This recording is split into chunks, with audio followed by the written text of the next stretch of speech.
Boa tarde a todos. Estamos aqui no Café com Bolo e temos a grande honra de receber um homem que eu tenho grande admiração. Eu que sou criado aí no setor do agro. Então, nós temos o professor Tejão como um grande professor que elucida todas as nossas questões nesse mercado. Tive a oportunidade de ser entrevistado por ele, tive a oportunidade de entrar num debate sobre a questão da exportação para o mercado islâmico. E agora estou tendo a oportunidade, a honra de entrevistá-lo, bater um papo gostoso sobre a questão do Rio Grande do Sul, dessa situação lamentável que está lá. E é uma coisa muito triste, né? Mas aí a gente se pergunta, fora não apenas o prejuízo humano, prejuízo da nossa terra, prejuízo dos nossos bens, como isso afeta o nosso mercado.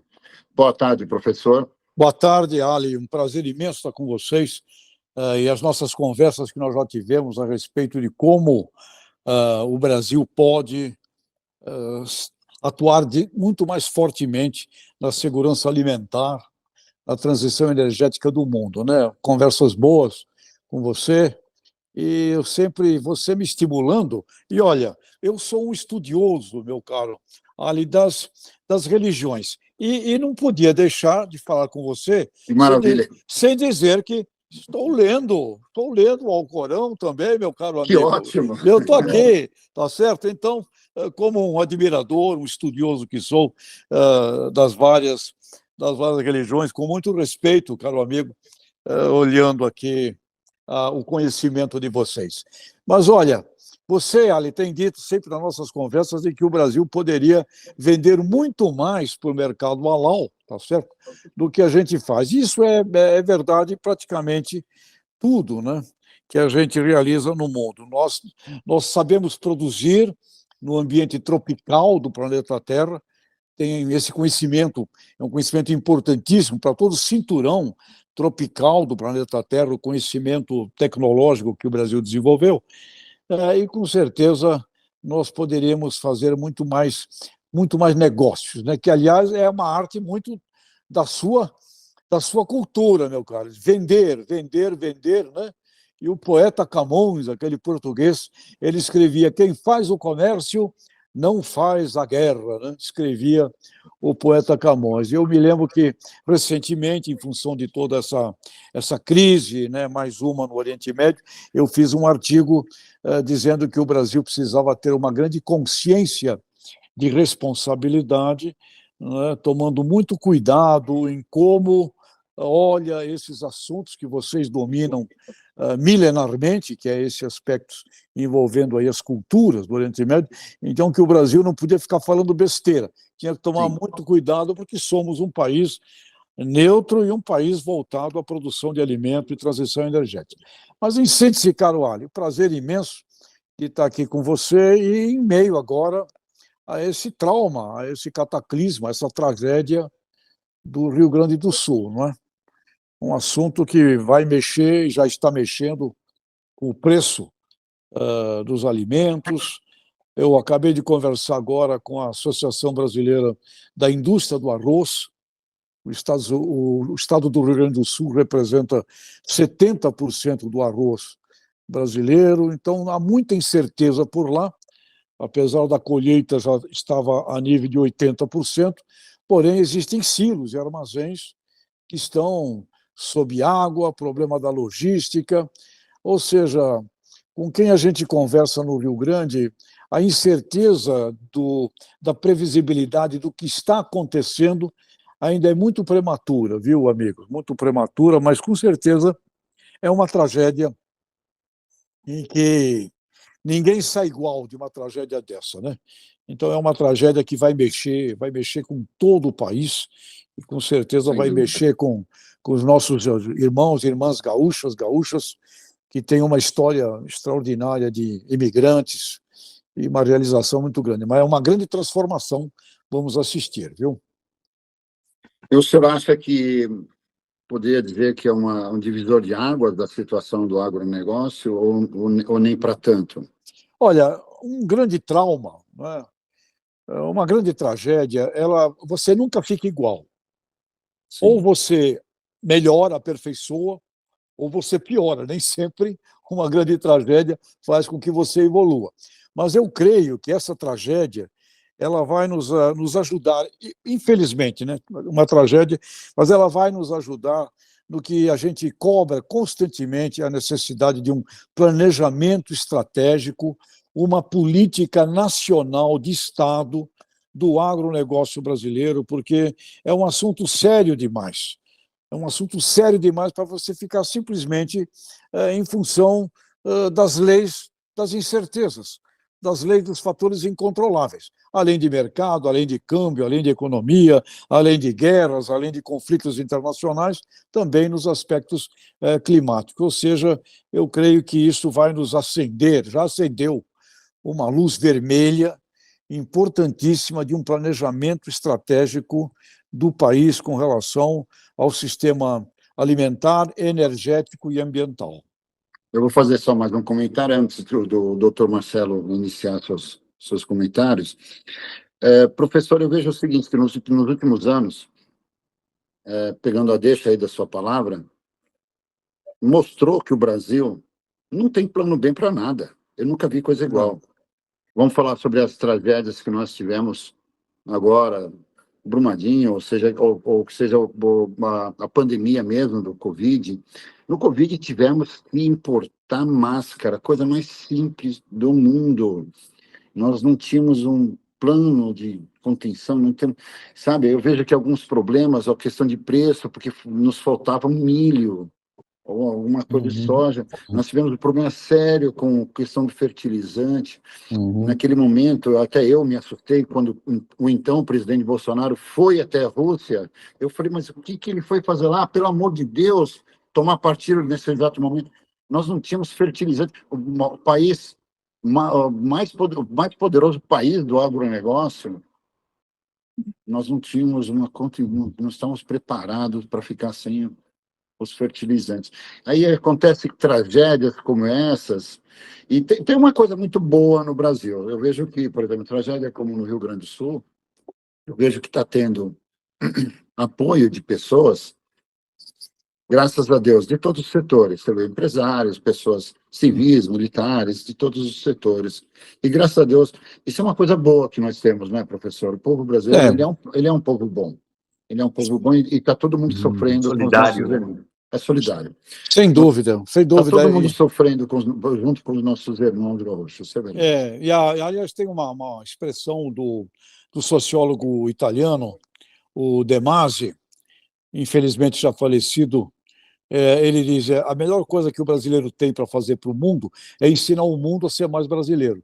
Porque, de verdade, nós temos os nossos problemas, tá certo? Sem dúvida. Mas você vê que aqui todo mundo casou com todo mundo.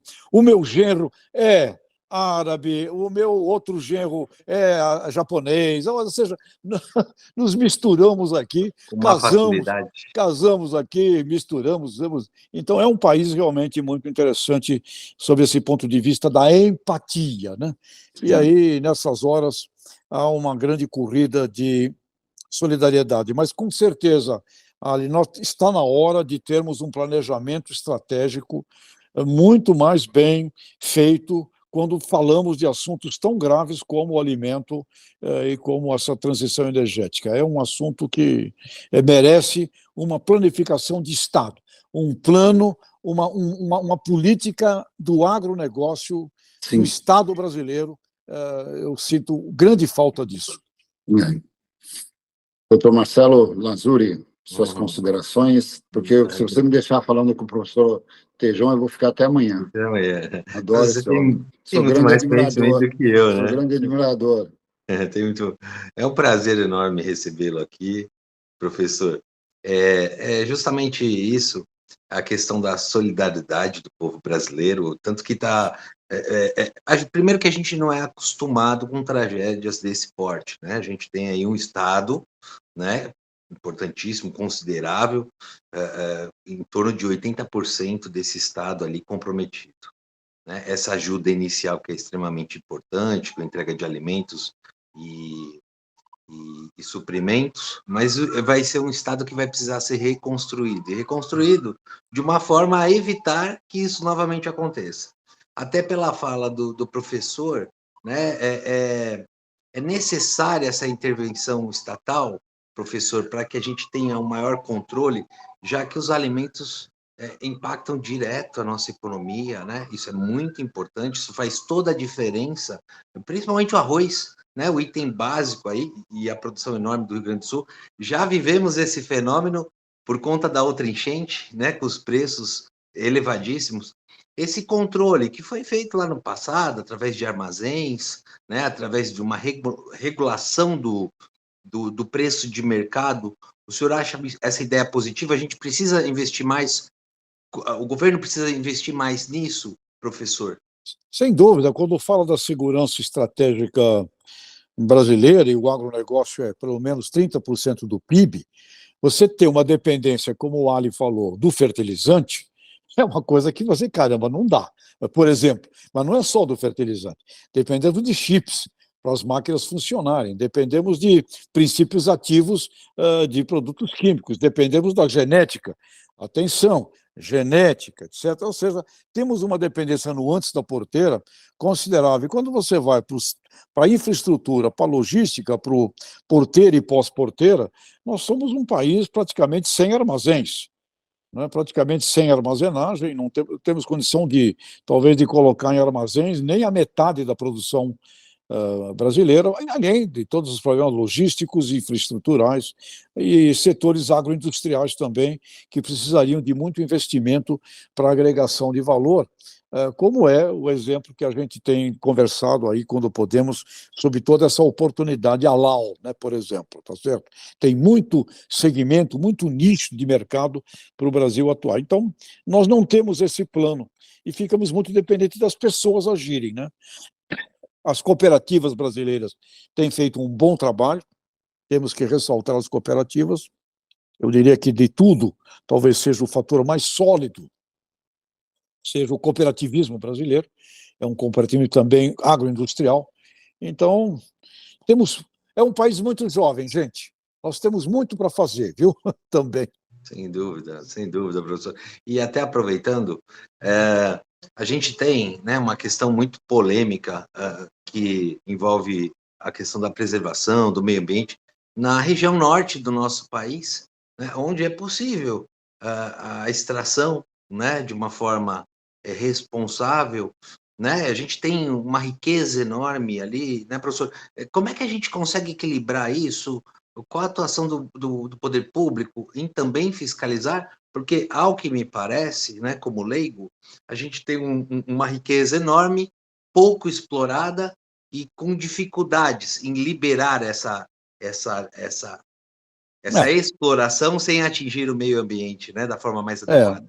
Nós temos exemplos muito bons, é questão de a gente focar isso. No norte, eu ontem conversava com o pessoal da Agropalma, é considerada uma das mais importantes produtoras de palma do planeta Terra, totalmente ambiental, sustentável, lá com 70 mil hectares, com responsabilidade social. Um exemplo, todas as ONGs amam a Agropalma, os principais, ou seja, temos esses exemplos. Um outro exemplo espetacular, no estado de São Paulo, agora, a Secretaria de Agricultura e Abastecimento, junto com a Secretaria do Meio Ambiente, da Infraestrutura e da Logística, assinaram um acordo para fazer a regularização ambiental para o desenvolvimento do biogás em todo o estado de São Paulo. Tem 190 mil propriedades rurais no estado de São Paulo, potencial para receber biodigestor. Então, quando você tem essas riquezas à disposição, é foco, né? A gente tem que colocar um foco mais acentuado nisso, e eu acho que está na hora também de convocar muito mais a sociedade civil organizada para esperar menos de governo e para fazer muito mais, por exemplo, coisas como essa, né? Você tem hoje uma assinatura de um acordo da Secretaria de Agricultura, de Meio Ambiente, para fazer do estado de São Paulo um pré-sal caipira com biogás, biometano, biofertilizante. Isso é uma coisa espetacular.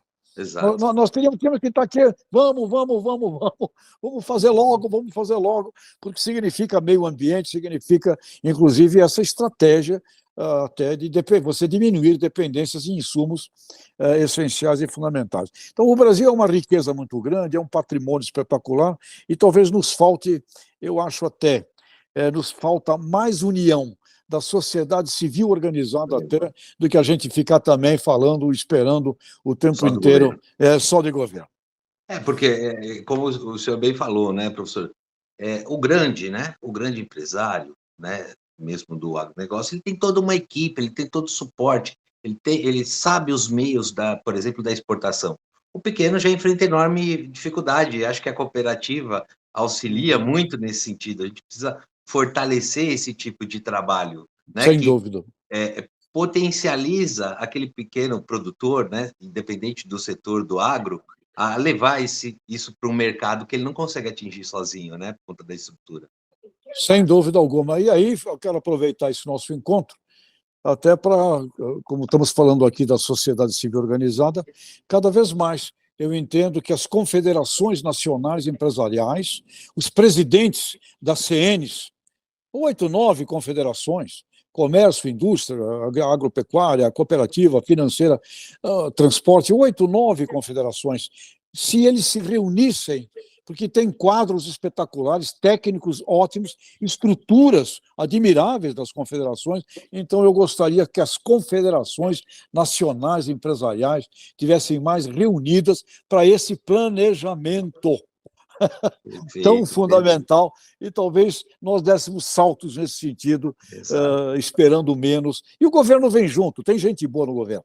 O lado bom do governo aí vem junto, né? Mas eu acho que a sociedade civil, pelo menos a categoria empresarial reunida, acho que poderia fazer muito mais como planificadora do país. Perfeito. Eu costumo dizer o seguinte, né, que o governo, se ele não atrapalhar, já ajuda bastante, né, professor? Sem dúvida. Bastante, mas assim, eu acho o seguinte, eu acho que o governo poderia incentivar ou até pressionar as indústrias brasileiras a procurarem um viés comercial de exportação, ou seja, que seja mais rentável um plano de governo nacional. Sim. Por exemplo, nós tivemos alguns debates, né, professor? Por exemplo, assim, o brasileiro ainda tem um pensamento de exportador de commodities. Nós vendemos matéria-prima para os nossos concorrentes. Veja, é uma coisa meio que sem explicação, né? Meio que sem explicação.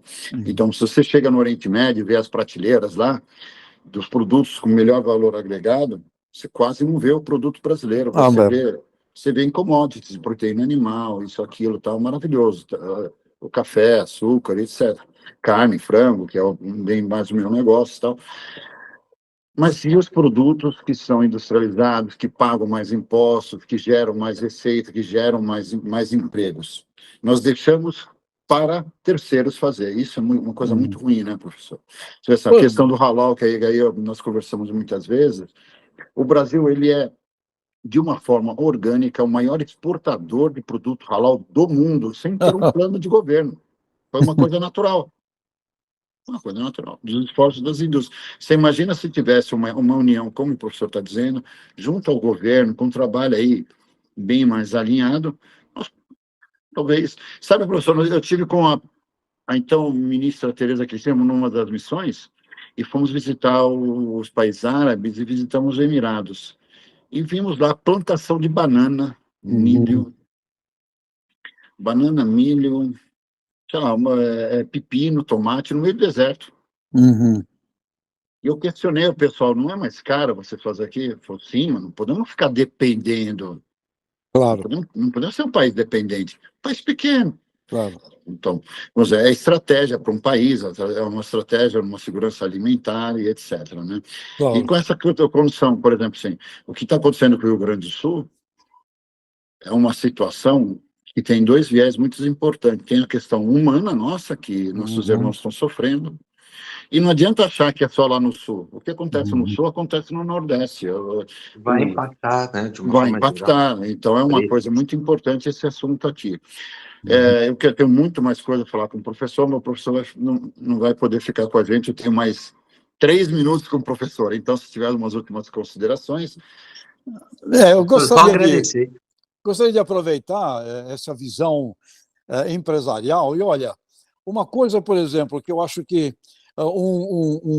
um executivo, eu diria, um presidente de um negócio como é o Brasil, 2 trilhões de dólares é o PIB brasileiro. Eu acho que uma coisa seria assim, você como executivo, CEO desse business, eu não tenho dúvida, chamaria a categoria empresarial. Olha, quem tem que fazer o PIB são vocês têm que vender mais, vamos ver o que nós temos que fazer aqui para tirar a burocracia, etc. Mas Exato. eu quero um PIB de 4 trilhões de dólares em 8 anos nesse Brasil. Vamos fazer um plano para sairmos de 2 para 4 trilhões de dólares do produto interno bruto brasileiro. E aí, obviamente, nesse plano, se você tem 1/3 desse PIB que é constituído pelo agronegócio, sem dúvida que teria um foco aí vital e sagrado na estrutura do antes, dentro, pós-porteiro do agronegócio. Está nos faltando uma coisa desse tipo, realmente, e uma indignação com o tamanho do PIB brasileiro. O PIB brasileiro é muito pequeno para o tamanho do Brasil. É ínfimo, né? Não tem... Exato. Bom, de qualquer forma, eu quero agradecer aí, professor, e pedir Obrigado, a todos aí... Ali. Desculpa, professor, que eu sou do erro que aconteceu no sistema do Instagram. Não. Estamos juntos. Mas queremos recebê-lo pessoalmente. E aí, para quem sabe, receber no nosso café com bolo e sair para comer uma comidinha árabe. Maravilha, gosto muito e fica aqui nosso amor e nosso sentimento com todo o povo gaúcho. Minha mãe adotiva, que me criou, gaúcha, eu tenho parentes lá, então eu tenho também um elo incrível. Eu tenho certeza que o Rio Grande do Sul vai sair dessa fortalecido e talvez, quem sabe, é terrível, mas provavelmente será uma lição importante para o Brasil inteiro. Sim, tá bom, gente? Muito obrigado, professor. Viva o Alau! E vamos comer mais essas coisas gostosas, tá bom? Vamos lá. Vamos sim. Até mais, pessoal. Tchau. Muito obrigado. Até a próxima, pessoal. Muito obrigado. Um abraço. Obrigado. Obrigado, professor. Até mais.